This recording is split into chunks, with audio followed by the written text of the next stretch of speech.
एक आरोप विपक्ष और लगा रहा है कि ईडी, आईटी, सीबीआई इसका इस्तेमाल किया जा रहा है विरोधियों को दबाने के लिए। मेरा मीडिया को सवाल है कि विपक्ष ने आपको ये कूड़ा कचरा पकड़ा दिया, वो कूड़ा कचरा लेकर के आप हमारे पास पहुंच जाते हैं। मीडिया वाले रिसर्च करें कि भाई सरकार के लिए क्या सवाल पूछने चाहिए, प्रधानमंत्री को क्या सवाल पूछना चाहिए। जो कूड़ा कचरा फेंक रहा है उसको पूछो ना, भाई तुम ये जो कह रहे इसका सबूत क्या है, कानून नियम क्या है, उसको पूछो ना। उसकी आपकी हिम्मत नहीं है। लेकिन वो जो कूड़ा कचरा फेंकते हैं, वो कूड़ा कचरा लेकर के आप मेरे यहाँ आते हैं। ये ठीक है कि मैं रिसाइकल के मानता हूँ, तो मैं इस कूड़े कचरे का रिसाइकल करके उसको खाद में परिवर्तित कर दूंगा और उसमें से देश के लिए कुछ न कुछ अच्छी चीजें पैदा कर दूंगा, इसलिए वो तो मैं करूंगा। लेकिन सरकार क्या करती है? आज गांव के सरपंच को चेकबुक पर सही करने का अधिकार होता है, देश के प्रधानमंत्री को नहीं है। ये इतना नॉलेज नहीं है इन लोगों को।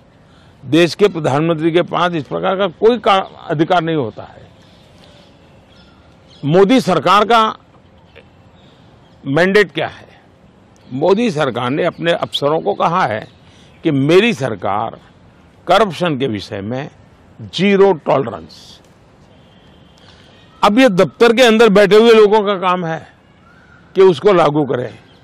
और सचमुच में तो किसी जमाने में 10 साल में मनमोहन सिंह जी की सरकार थी, 34 लाख रुपया पकड़े गए थे।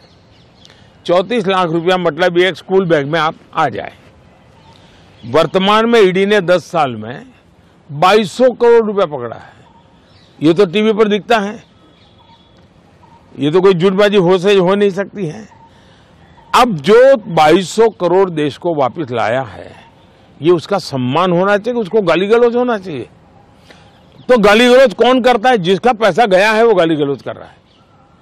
2200 करोड़ जिसके जेब में से गया है, जिसने चोरी कर करके इकट्ठा किया था, वो पकड़ा गया, वो चिल्ला रहा है।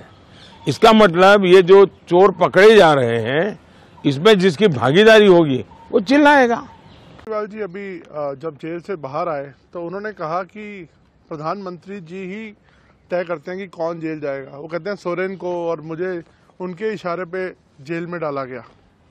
अच्छा होगा ये लोग संविधान पढ़ ले, देश के कानून नियम पढ़ ले। मुझे किसी को कुछ कहने की जरूरत नहीं है।